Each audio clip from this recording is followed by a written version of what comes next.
جب منافقین کے سردار عبداللہ بن ابی کے بارے میں اللہ تعالیٰ نے قرآن مجید میں آیت نازل فرما کر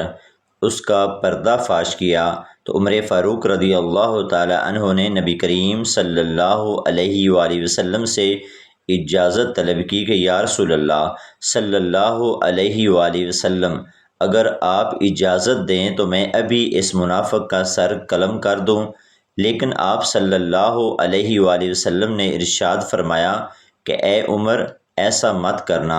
پھر لوگ کہیں گے کہ محمد صلی اللہ علیہ وآلہ وسلم اپنے حامیوں کو اور اپنے ساتھیوں کو ہی قتل کرواتا ہے۔ یعنی نبی کریم صلی اللہ علیہ وآلہ وسلم نے منافقین کے سردار کو بھی ظاہری طور پر کلمہ پڑھنے کی وجہ سے اپنا صحابی قرار دیا اور عمر فاروق رضی اللہ تعالی عنہ کو اسے قتل کرنے سے منع فرما دیا۔ لیکن اس کے ساتھ ہی نبی کریم صلی اللہ علیہ وآلہ وسلم نے ارشاد فرمایا کہ میرے صحابہ کرام میں چھپے ہوئے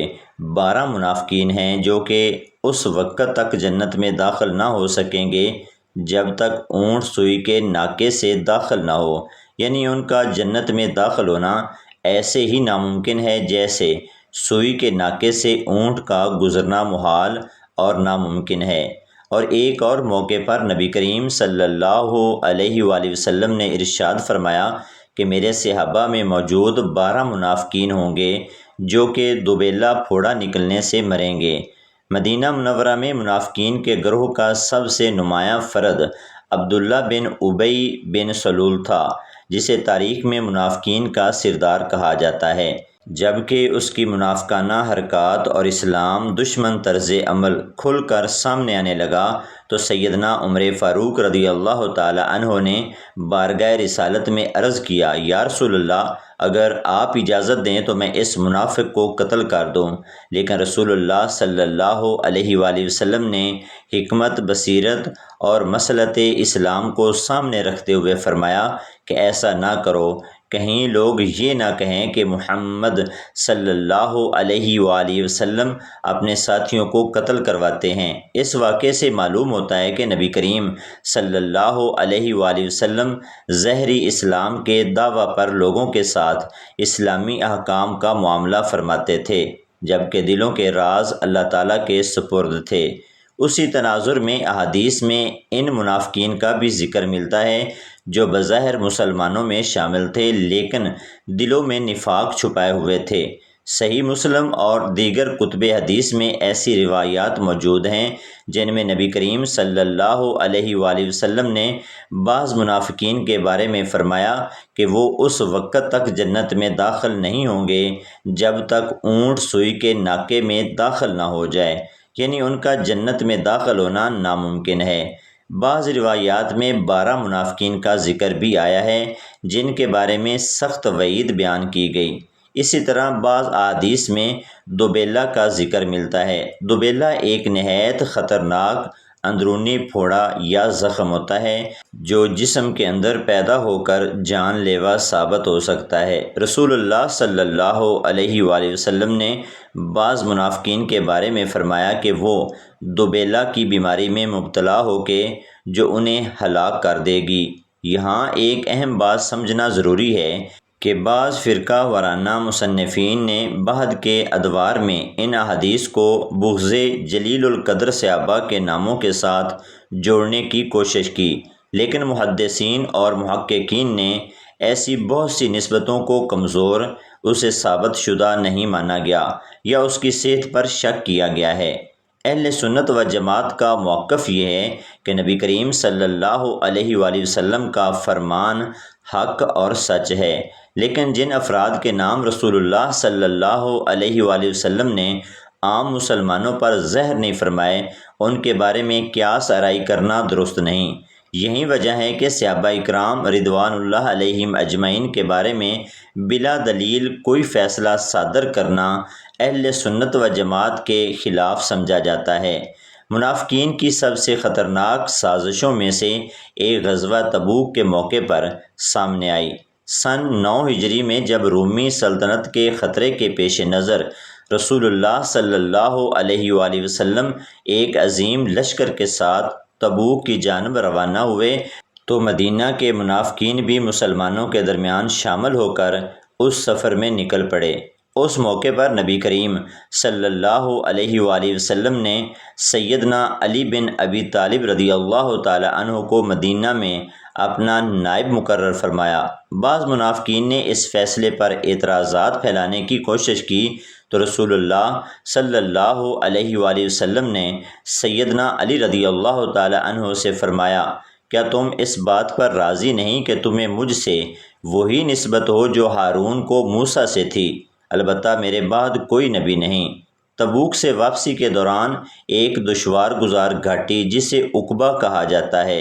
اس میں چند منافقین نے انتہائی خطرناک سازش تیار کی۔ ان کا ارادہ تھا کہ رات کی تاریکی میں رسول اللہ صلی اللہ علیہ وآلہ وسلم کی سواری کو خوف زدہ کر کے آپ کو گھاٹی سے گرا دیا جائے، لیکن اللہ تعالیٰ نے اپنے محبوب صلی اللہ علیہ وآلہ وسلم کو وحی کے ذریعے اس سازش سے آگاہ فرما دیا۔ چنانچہ رسول اللہ صلی اللہ علیہ وآلہ وسلم نے سیدنا حذیفہ بن یمان اور سیدنا عمار بن یاسر رضی اللہ تعالی عنہما کو متوجہ فرمایا۔ جب وہ نقاب پوش افراد اپنے منصوبے کے قریب پہنچے تو ان دونوں جلیل القدر صحابہ نے انہیں للکارا اور وہ اندھیرے کا فائدہ اٹھا کر فرار ہو گئے۔ بعد ازاں رسول اللہ صلی اللہ علیہ وآلہ وسلم نے سیدنا حذیفہ بن یمان رضی اللہ تعالی عنہ کو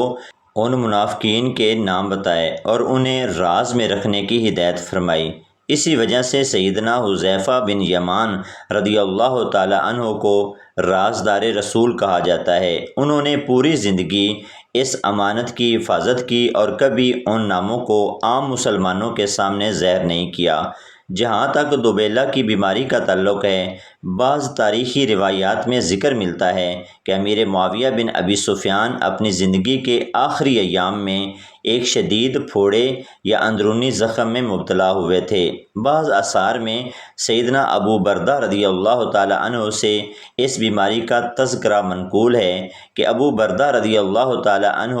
روایت فرماتے ہیں کہ حضرت معاویہ کے وصال کے وقت میں ان کے پاس موجود تھا، اور جب ان کو غسل دینے کا وقت آیا تو میں نے ان کی پیٹھ پر ایک زخم دیکھا۔ حضرت ابو ہریرہ رضی اللہ تعالی عنہ کی اس روایت کو بنیاد بنا کر اہل تشیع حضرت معاویہ کو منافقین میں شمار کرنے کی کوشش کرتے ہیں، جبکہ تمام مستند تاریخ دان اور مفسرین کرام اس روایت پر تحفظات کا شکار ہیں اور اس کی صحت پر سوالات قائم ہیں۔ محققین اس بات پر زور دیتے ہیں صرف کسی شخص کا